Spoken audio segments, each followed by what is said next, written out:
Today's webinar is on general surgery EPAs and the revisions made to those EPAs. We're going to review what those specific revisions are and how they impact your integration and implementation. All very positive things, and they're just more improved ways for you to track and collect your information specific to the general surgery requirements. So our objective for today is to go back and review the 18 general surgery EPAs and their associated subsections and how they've now been divided into 3 components, and how those have been implemented into the forms and review those requirements, how the EPAs are mapped to the general surgery milestones. At the time of this recording, we're dealing with the ACGME General Surgery 2.0 milestones. And we'll also review how attendings submit EPA evaluations using the mobile app and the website, as well as how residents can request those assessments from faculty using the My Evaluations mobile app and or the website. And finally, we'll review how to generate EPA progress reports and monitor trainee progress. So let's just do a quick review of the general surgery EPAs to have a background understanding of it. As of July of 2023, the American Board of Surgery has moved to a competency-based assessment of their surgical trainees, and they have implemented 18 general surgery related entrustable professional activities, which we refer to as EPAs.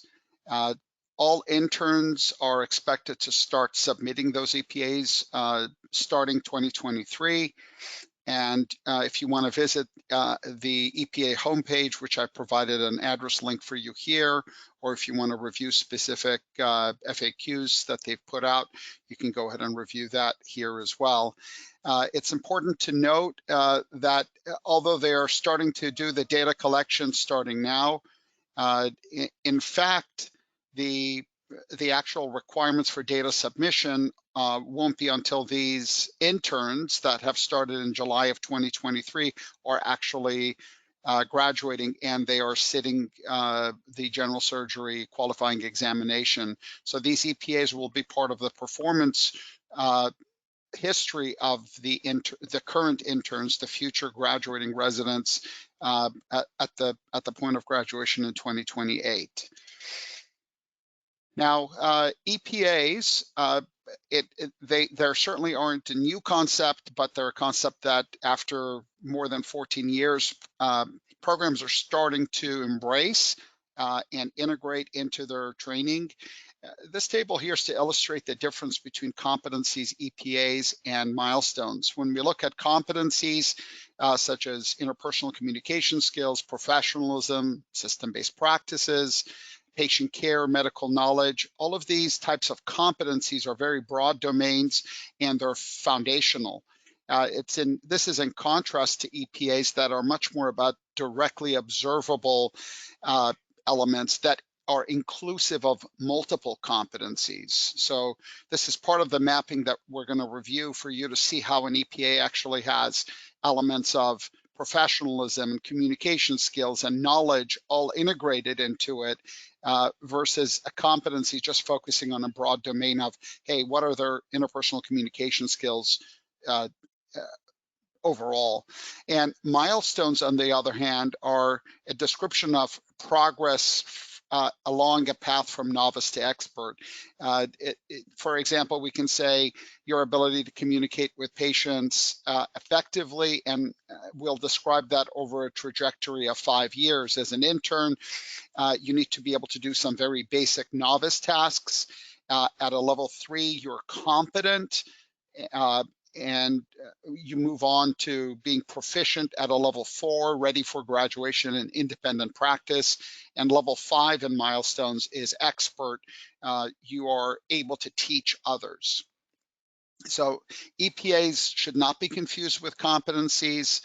EPAs translate competencies into everyday practice, and an EPA is a directly observable unit of work such as the resident is able to assess a patient that has pain in the right lower quadrant of their abdomen, which could be a multitude of different things. They have competency to be able to do that assessment.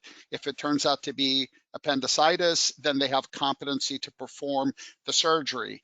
And and also what is their level of competency once they complete that surgery and the post care. So we're going to understand those three different components of the EPAs as well. Now, one of the big ideas of the EPAs is the opportunity it provides for program directors in terms of identifying gaps in existing assessments. The general assessments that we've been using for decades now look at very general performance. How are they performing in their patient care and communication skills and medical knowledge and their surgical skills, versus now by looking at entrustable activities that are task specific, we can identify specific gaps in both our assessments and also specific gaps in the trainees.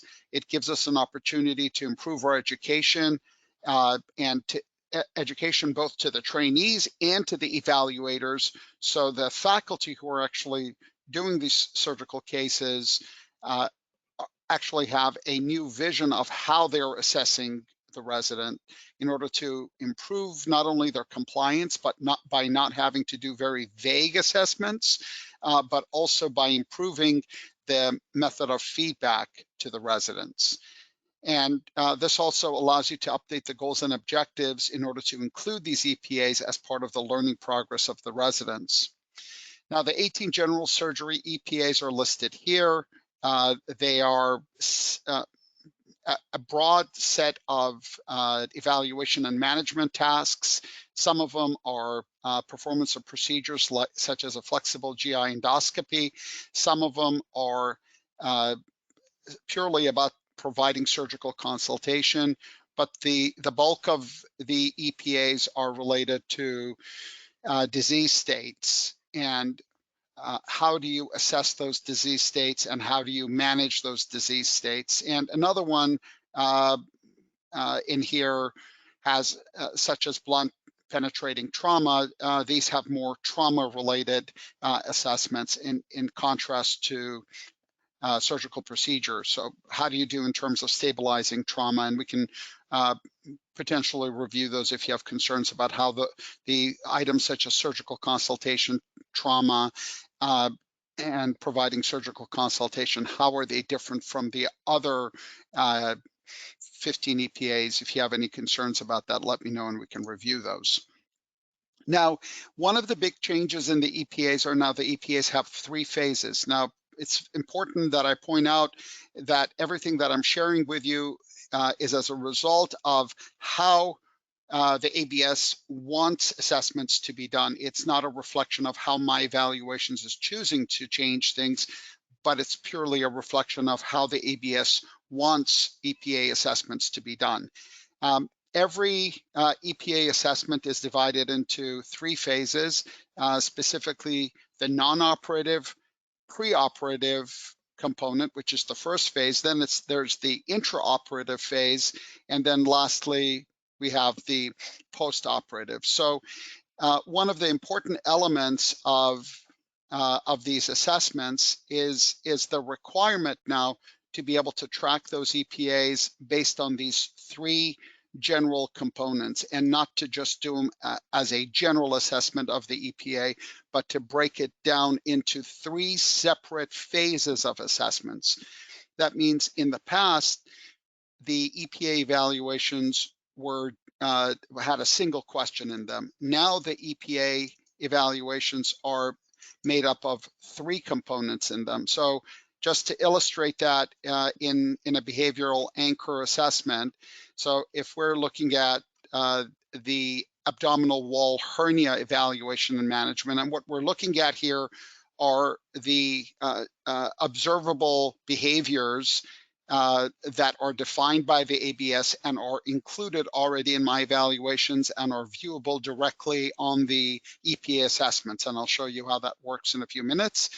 So every every one of the EPAs has 3 components that are included. So here you can see under the non-operative preoperative component, there are 4 levels defined by the ABS. We're using the same color coding as the ABS in order to allow for continuity of colors and vision. So we can see the non-operative preoperative levels 1 through 4. And as I scroll down for the second section, we see the intraoperative component. So here we have specific behaviors that are expected behaviors for intraoperative component. And when we scroll down here to postoperative, we can see a set of postoperative requirements that are different than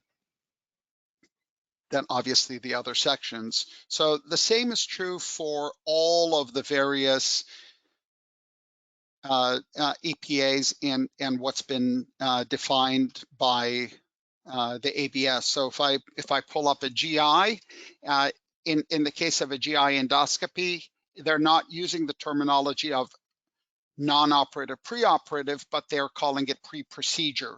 So there's a pre-procedure component, then there is the intra-procedure component instead of intraoperative, and then there is the post-procedure component. So please understand that all of these documents are designed purely based on the recommendations of the ABS, and we're using the same language for continuity between what the ABS has suggested and what we are making available to the residents and faculty. And another one that I said I would show you as an example would be for trauma. So in the case of trauma, there is a component for trauma bay. And then the second section is on procedures. And then the third section is on transition of care. So again, this is a different set of EPA sections, and those sections are purely based on how they were defined by the American Board of Surgery. So each one of those individual phases will be rated separately based on those levels 1 through 4. So again, I'm pointing out those that the scales are levels 1, limited participation, level 2, direct supervision, level 3, the resident requires indirect supervision, and level 4, they are practice ready. And I want everyone to please take very careful note here that ready for practice is equivalent, just if you're looking at comparison to the ACGME milestones, this is equivalent to level 4 on all of the ACGME milestones. If we go back and we look at those milestones, it is very important to appreciate that the major distinction between the milestones and the EPAs. So these are the revised General Surgery 2.0 milestones, and we can see here levels 1 through 5. And as you go through and you review all the details, level 4 is what we define as proficient for independent practice. It's very important that you appreciate that that is very different from a level 5. So here, level 4 is the resident has advanced and now substantially demonstrates the milestones targeted for residency. This level is the graduation target. Level 5, on the other hand, is the resident has advanced beyond performance targets set for residency and is demonstrating aspirational goals that might describe the performance of someone who has been in practice for several years. Only a few exceptional residents are expected to reach this level.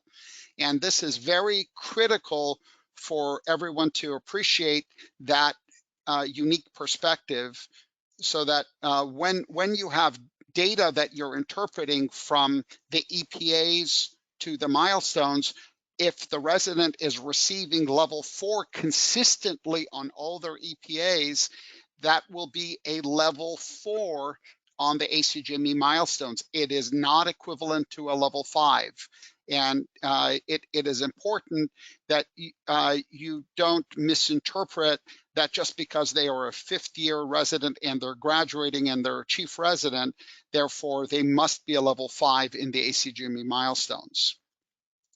So another question that has come up and I want to review is regarding the American Board of Surgery's position on my evaluations and how we are implementing this process, because obviously they also have a solution that they've made available alternatively, and other organizations have also made independent solutions available. So the American Board of Surgery is fully aware of what my evaluations is doing and the solution. I have had a number of meetings with Dr. Mellinger at the ABS, who's the captain of the EPA process there. And everything that I'm sharing with you has been cleared and discussed with John, and he's very well aware of it. So if you have, he did mention that if you have any follow-up questions, feel free to reach out to him, and he's more than willing to address those.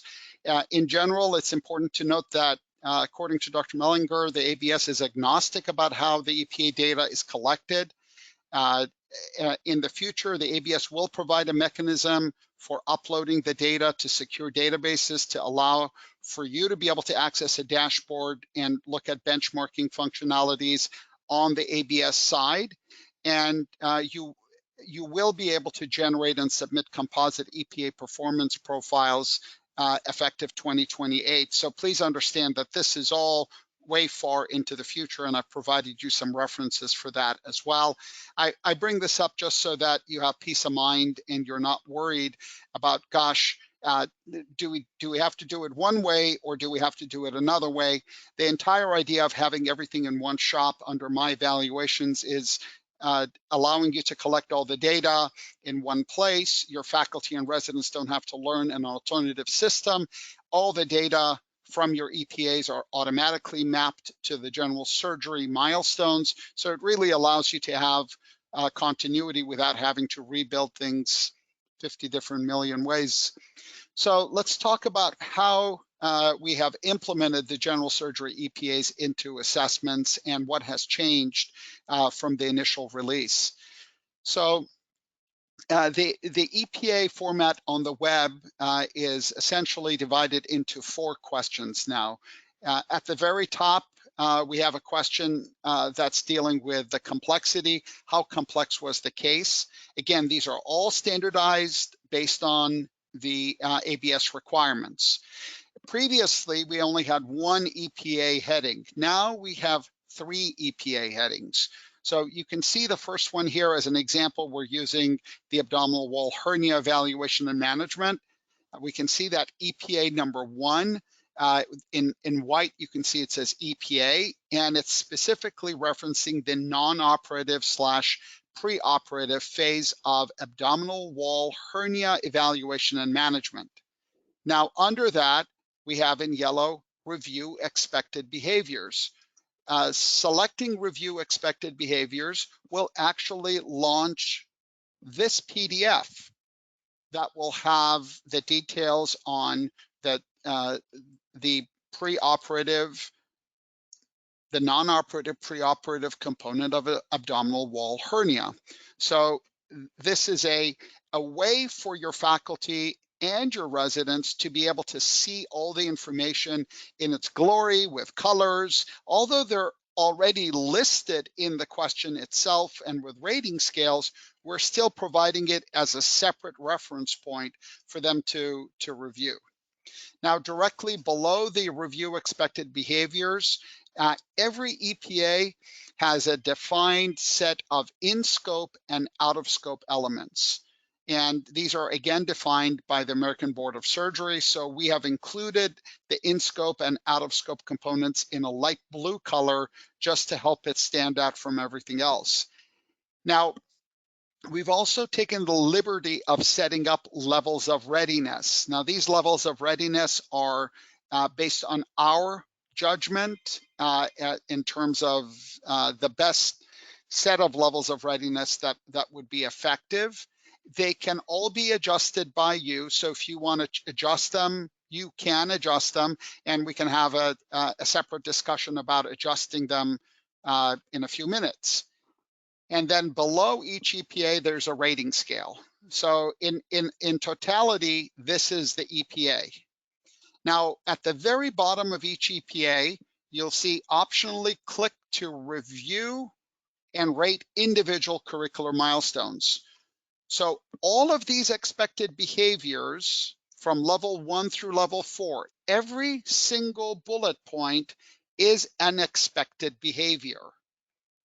So these are all mapped directly under the EPA itself, and we'll see that in detail when we go back in a few minutes.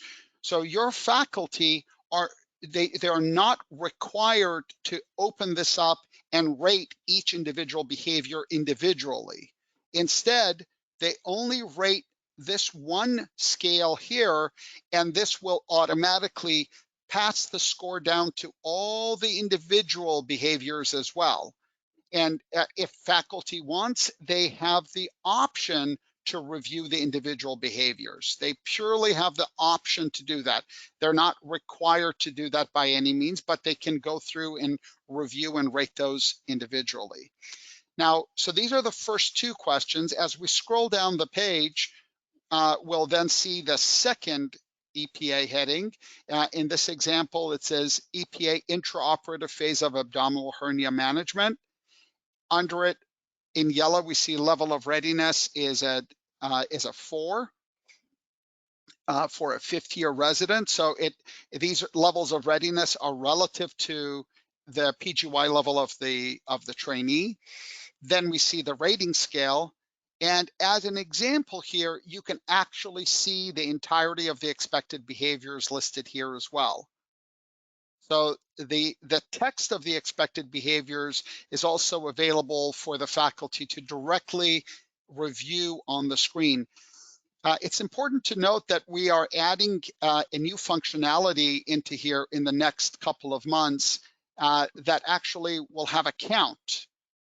Where it will allow you to set how many times you want your faculty to review these behaviors before not having to review them anymore. And this was one of the ideas that Dr. Mullinger and I were discussing, that this is a lot of text for faculty to read.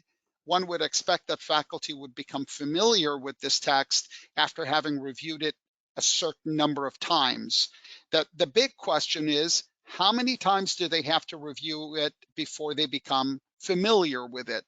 And the premise here is, since a given faculty will only normally deal with 2 or 3 EPAs on a consistent basis, over time they should become familiar with it. Is over time after maybe reviewing it 5 times? Is it after 10 times? Well, we don't know what that number is, but we're actually going to have a system put in place that allows you to establish that number and allows you to monitor that number. And that's something coming out in the near future. And as we scroll down the page, we will then see the third EPA. So here we can see that the third EPA heading is post-operative phase of abdominal wall hernia evaluation and management. We can also see the level of readiness, and we see the rating scale. And again, we see the expected behaviors that are already opened up and expanded for the faculty to be able to review. The mobile component has the same functionality, but it has a different look. One of the improvements we've done is to the sliding component that actually allows you to slide instead of you having to click through it. So that's a new functionality improvement that we've made. So at the very top, we see a level complexity. Then we have the same EPA heading.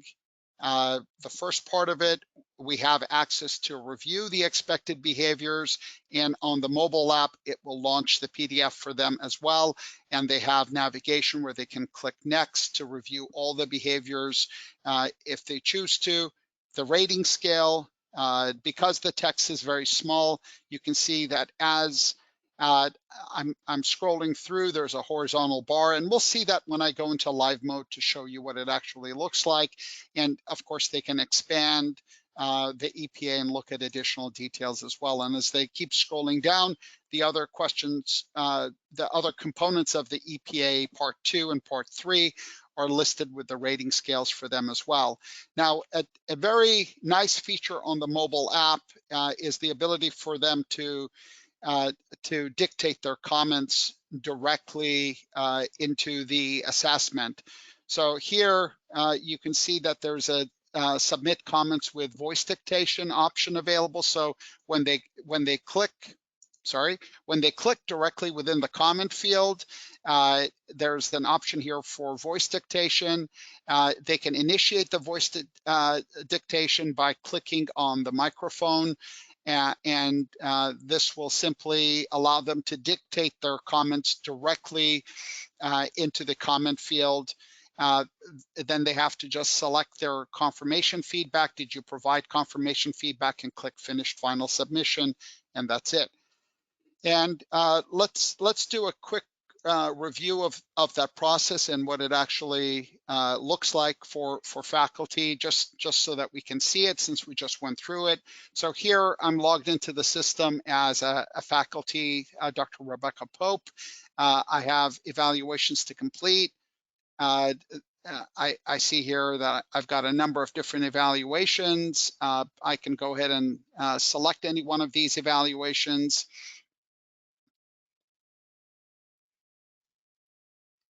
And I can see the first component, which is how complex was the case, and I answer that complexity question. Then I can see here the EPA, the non-operative component. It says review expected behaviors. I can click on that. It actually brings up the expected behaviors for me, the non-operative, intraoperative, post-operative components I can review. I can close that. I go back, I see the in-scope and out-of-scope components. I see the level of readiness that, hey, this resident is a PGY5, and by the time they're in their 12th month of the PGY5, we expect them to be at a level 4. And so we can see that this resident is at a level 4 over here. If I want, I can change that rating if I feel that I'm changing my mind. Now, recall I mentioned about expand details.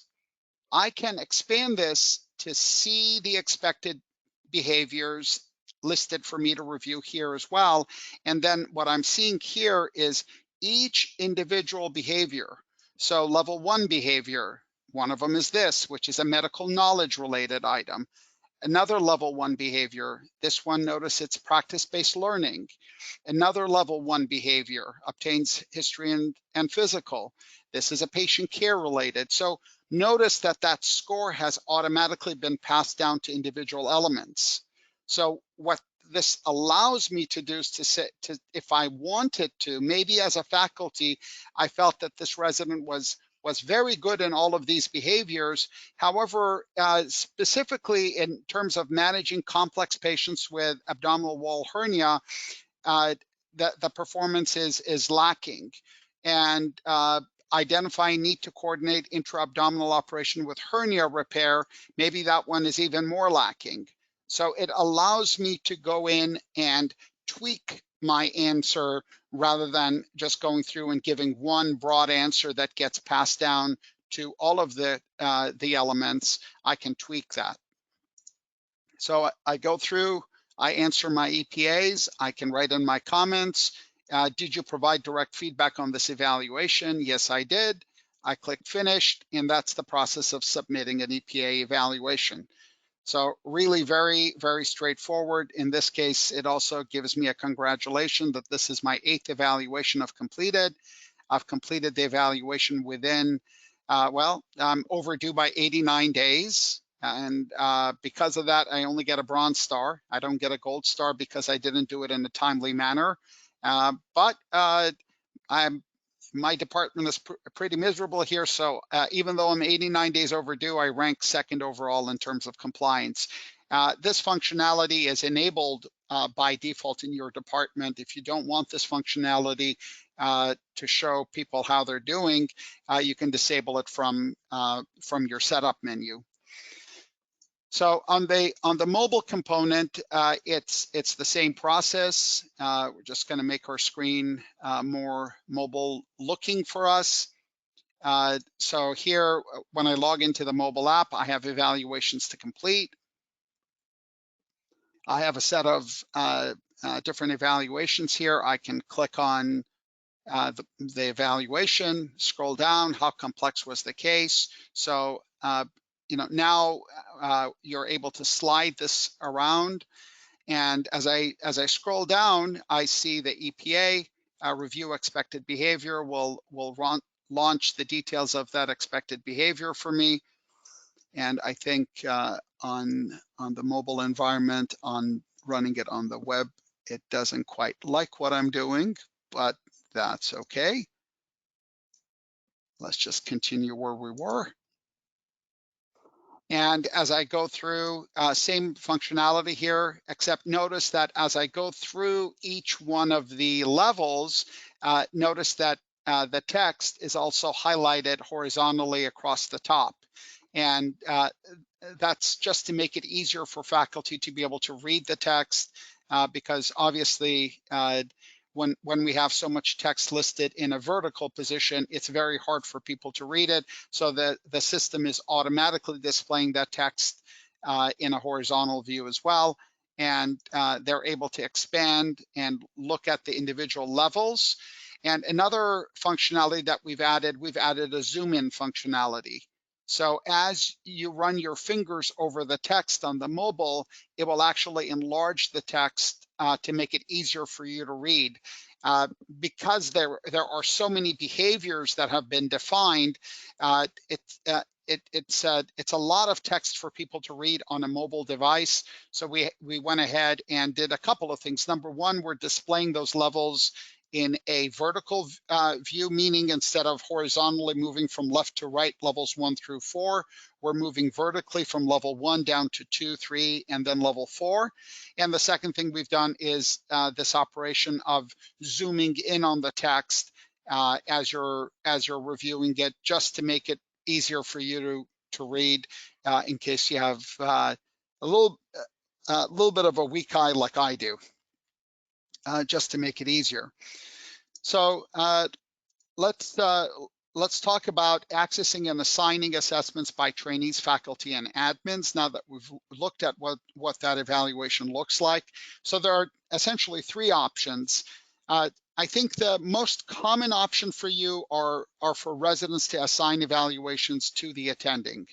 And that's very simply a process where the attending is going to receive an evaluation assignment directly from the resident. So instead of, let's say, the attending having to go in, which is the second option, and self-assigning an evaluation to themselves, the resident does it. The workflow there is very simple, and we're going to review that in a few minutes.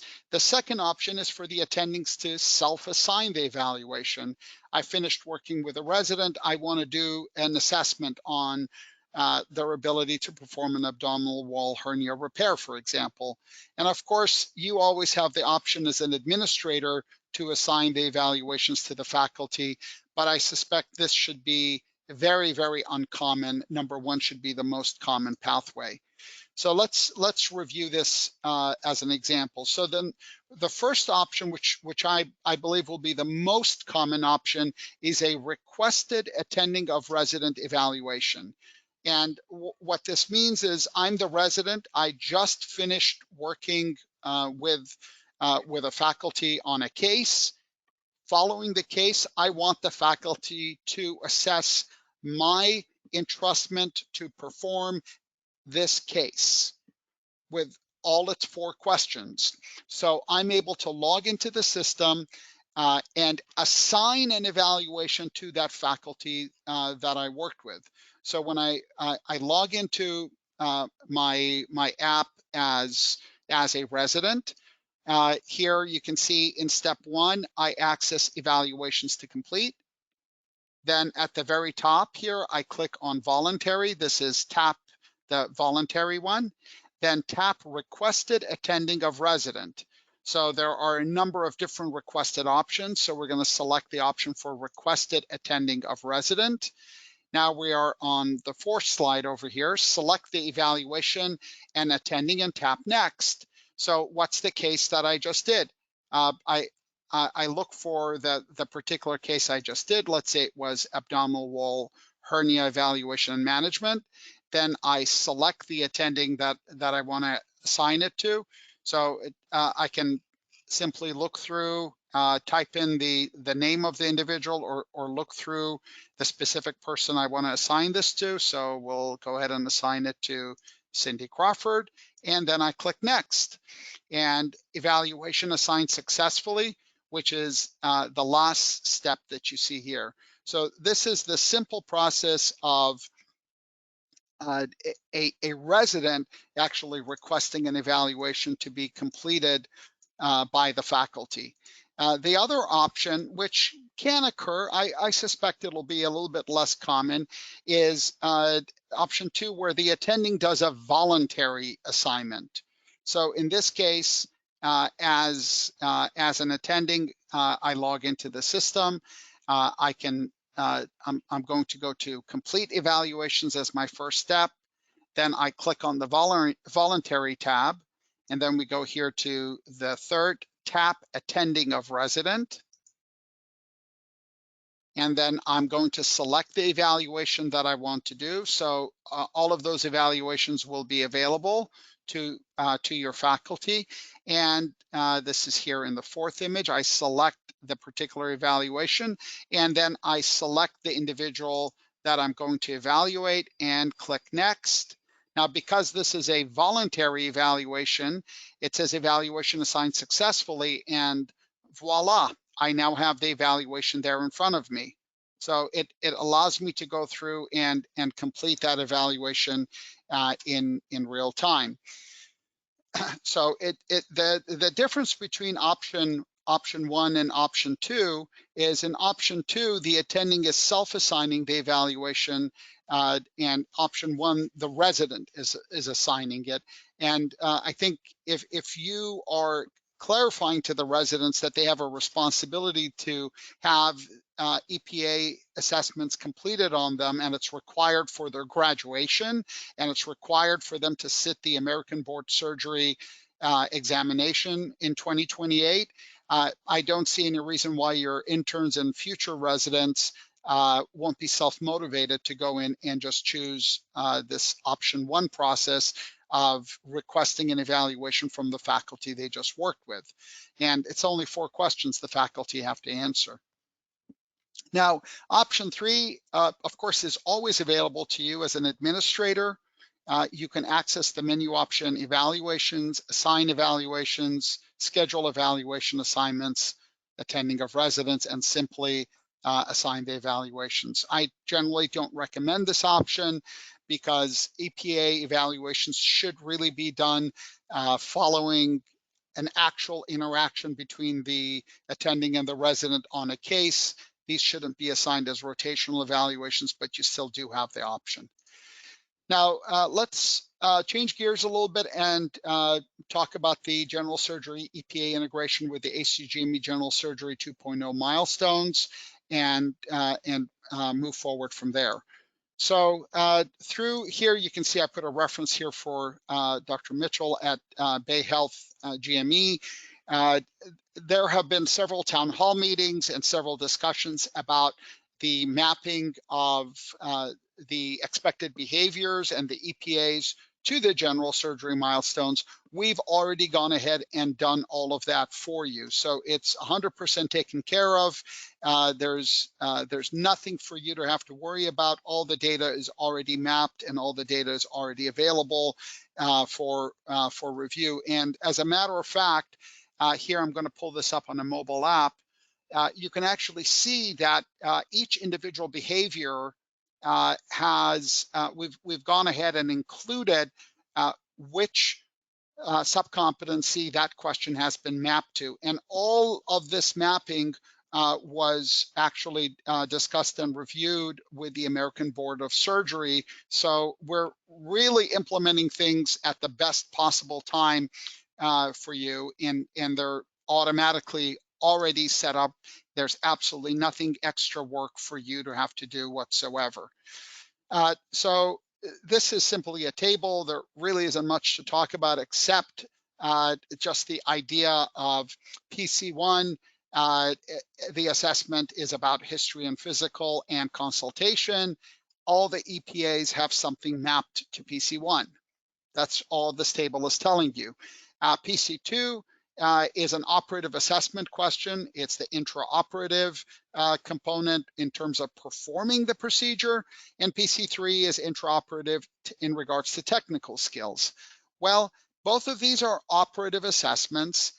Not all the general surgery EPAs have those types of milestone-related components in them, so only some of them have covered that. And as we scroll down, we can see, for example, some of them have not really been defined as an assessment type. Some of them you can see, like administrative tasks, don't have any EPA relationship whatsoever. So professionalism number 3, which is purely an administrative task, there are no behavioral components within the surgical EPAs that cover that. Something such as PBL2, reflective practice and commitment to personal growth. This is only reflected in the GI endoscopy EPA. So it's important to appreciate some of those nuances in terms of what has been and has not been mapped. Now, if you log into My Evaluations and you access the menu option Evaluations, on the right-hand side under the Curricular and Milestone Management section, there's a section here for Manage Milestones and EPA Mapping. So the first option, which is Milestone Performance Mapping, is everything that has to do with your data that's mapped to the general surgery milestones. So if we select that option, we come to this page. All of the 6 core competencies are listed here, and the sub-competencies are listed under each competency. So for example, if I select medical knowledge, I can see the 2 components of MK1 and MK2 are listed here.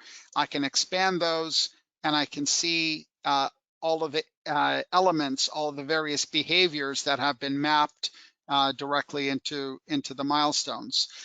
Now, what I really want to draw your attention to actually is here where it says View Milestone Mapping. So if you are truly curious as to how the mapping was done, you can take a look at View Milestone Mapping.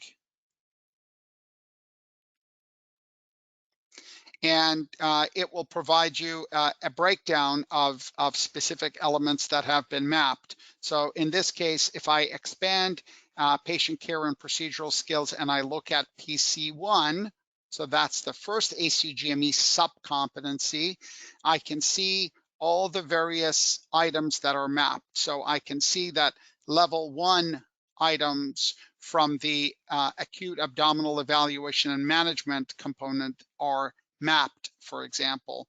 I can see EPAs from severe acute necrotizing pancreatitis are mapped.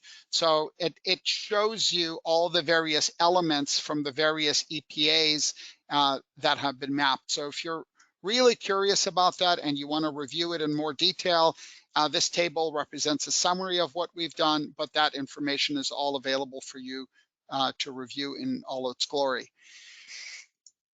So let's now talk about generating EPA progress reports and monitoring your trainees' progress. So what we've already done for you is we've provided 2 reports that are available directly on your menu option reports. One is EPA completion history, and another one is EPA progress report for 23-24. Now, all of these are listed under your favorites report. So as administrators, if you go to your menu option reports and you expand your favorite reports, you'll see these two reports are already pre-listed for you. And you can simply click on the particular report and it will run the report for you. And what this does, so the first one that's called EPA completion history is going to give you an overall history for this resident over the course of their entire PGY training period. So the graphical representation is from PGY 1 to PGY 5, and it's going to show you how they are performing in each of the different phases. The preoperative, non-operative, the intraoperative, and the postoperative component. It's going to break each one of those down. One additional functionality that we're going to have available to you in the next couple of months, we're actually creating an EPA pairing system where even though the three components that I mentioned about the pre-surgical, the surgical, and the post-surgical component, post-operative component, are three separate EPAs that the EPS is rating, we are creating a system where EPAs can actually be paired together.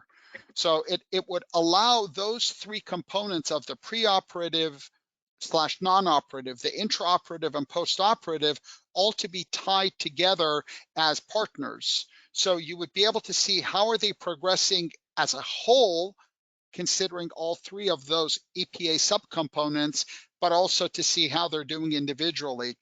In my discussions with Dr. Mellinger, one of the concerns and the reasons why the ABS has subdivided things into three components on the EPAs is to be able to demonstrate that a resident is not only good at doing a surgical procedure, but they're also good at managing the patient both before the procedure and after the procedure. So this is a very critical component because there's a general concern that by rating just the EPA overall will miss those residents that might not have sufficient aptitude in either non-operative components or post-operative components. So that's the logic behind breaking this down into its separate components. So that's that first EPA completion history. Those are all set up for the current academic year, and I want to note to you that these are reports that you can create for yourself and save as favorites as well. So in reality, these two reports here that we see as the completion history and their progress for the current academic year are both reports that you can custom create for yourselves as well. So if you actually access the menu option evaluations, under the curricular milestone management section at the very bottom, you have the curricular milestone reports.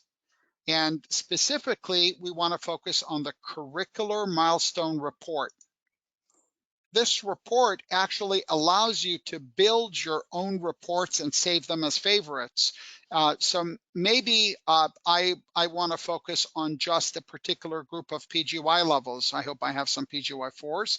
So I have one PGY 4 out of all my residents here. This is a sample department, of course. It's not a real department. So maybe I want to create a separate report just on my PGY 4s because I want to see how they're coming along. They're graduating a year from now. Are they doing well? Do I have any concerns? So I can select them. I can then choose the EPAs. All of the EPAs are categorized under surgical skills. So when I select surgical skills as a competency, all my EPAs are listed here for me. And you can see that all the EPAs are available. Of course, I can click all of them. Maybe I want to only focus on the intraoperative component, and I want to see, well, how are they all doing on the intraoperative component? So I can select the EPA intraoperative phase of, and it will include all of them for me. Maybe I just want to focus on the non-operative component because I want to make sure that that's a weakness that we've had in our in our program, and I want to make sure that on the pre-operative component, our trainees are really doing a good job. Or I want to run this report on PGY2s, and they should be at a really solid level by the time they're in their PGY3 year. So I can then focus on a specific academic year. If I select the option for monthly, then I'm going to get the other report. So this is the yearly, where it's going to show each PGY level, and that's in contrast to the review of the monthly option. So when you're generating this report, if you select the option for monthly details, it's going to give it to you for this particular selected academic year. If you select a yearly details and you select all years, then it's going to show you all the PGY levels for you. So you have the option of creating the report the way that you really want the report to work for you.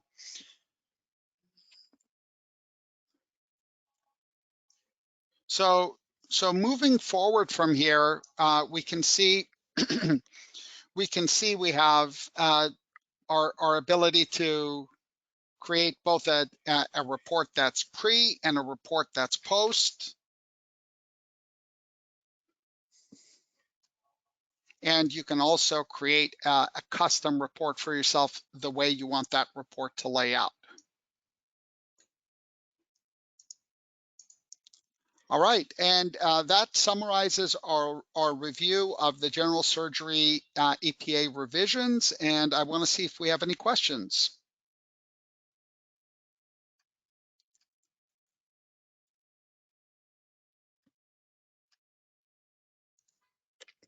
I don't see any written questions, so it seems like everybody is good. Any comments?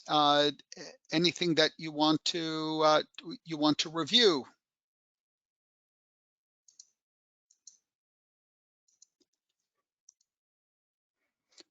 I have unmuted everyone, so if anybody has anything they want to share, feel free to jump in.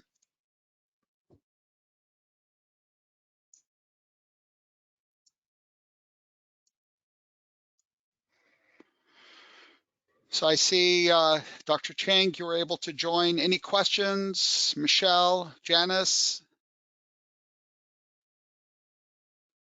No, I had one question, and one of the program directors over in Chicago. We Yes. started using the Simple app like a month ago. Do you know if there's any way to download then the Simple app, those EPAs onto my evals, or do I need to contact the Simple people for that? Unfortunately, they don't have a system for downloading it.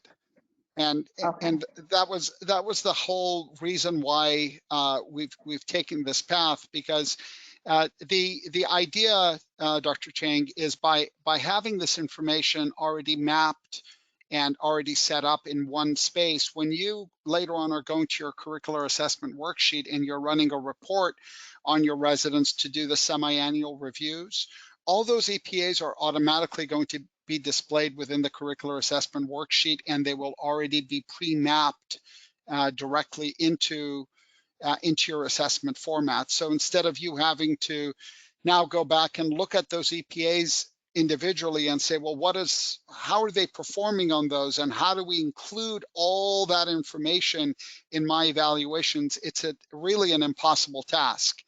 And this is one of the reasons, Dr. Chang, that you see uh, so many institutions have actually opted for building their own solutions. So large university programs actually ended up using their IT departments to build their own solutions, because the Simple app is good for people that don't have an alternative solution.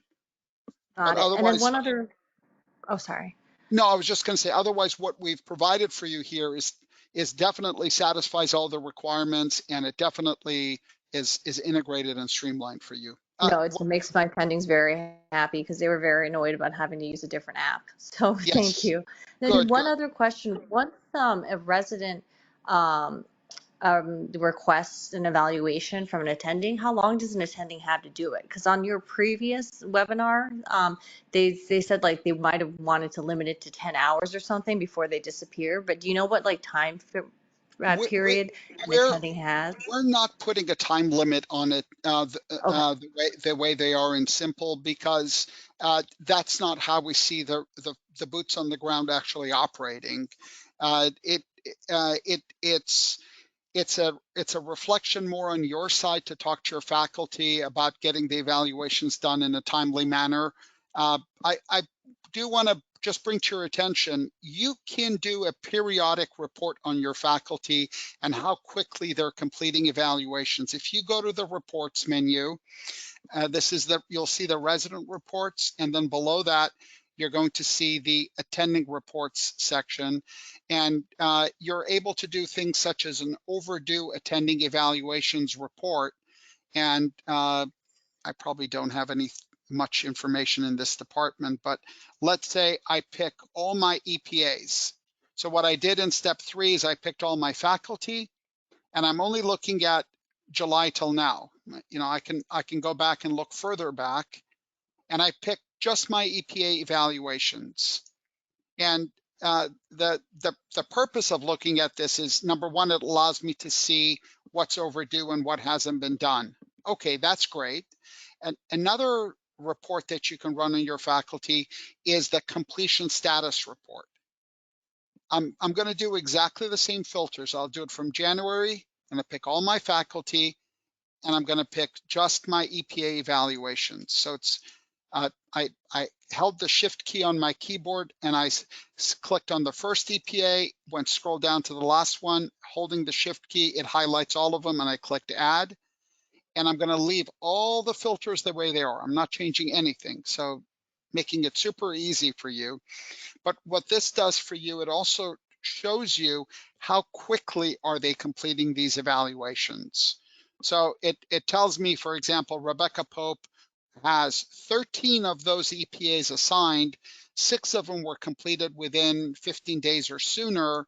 2 were completed later. We just completed one of them 89 days late, and one of them was completed more than 90 days. So this becomes a reflection for you to look at and say, hey, you know, I really want to give my faculty all the time they need to complete the evaluations, but they're not doing it in a timely manner. Go back to your faculty and have a conversation about what can we do to get you more involved in completing these evaluations in a timely manner. Okay, wonderful. Thank you so I, much. I hope that's helpful. Absolutely. Thank you. Okay, absolutely. Thank you so much, Dr. Chang. Appreciate you joining us. Any other questions? This is Michelle. I'm Hi, a Michelle. I'm a relatively new coordinator. I'll be 3 years in January. With being here with surgery, I'm extremely confused. We do have the simple application as well, and we're waiting from our legal department. So my main question is does it my evaluations, will that replace the simple and what we need for the American Board of Surgery and at the end of the 5 years?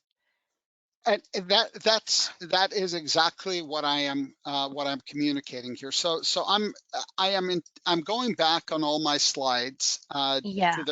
to the beginning, because I want to be very clear on the ABS position on this, because I Hmm. don't want to make a statement that would be misinterpreted by anyone. We are not in any way telling any of our clients don't use Simple. Use Okay. what works best for you. We are not telling you don't use Simple and use my evaluations instead. What we're telling you is, you want to use Simple? Great. If you want to have everything integrated in one shop, in one application, in one place, with all your data streaming into your milestones, and not have to go into 2 different places, then everything you need is available in my evaluations. We've cleared it through with ABS. It's Okay. working the way the ABS is expecting it to, and you will be able to meet all your ABS requirements both in the present and in the future. Remember that you are not going to be required to generate any reporting to the ABS until the year 2028. 2028. So by that time, you won't be a 3-year-old residency administrator manager. You're going to be an 8-year-old residency manager, and you're going to have a lot more experience under your belt. So if you're asking me just on my general thoughts on this, I certainly would recommend for you to use the My Evaluations app. It provides you with all of the details that you need, plus additional functionalities that the simple app just cannot offer you. Okay. So Yeah, see, you get that plus a lot more.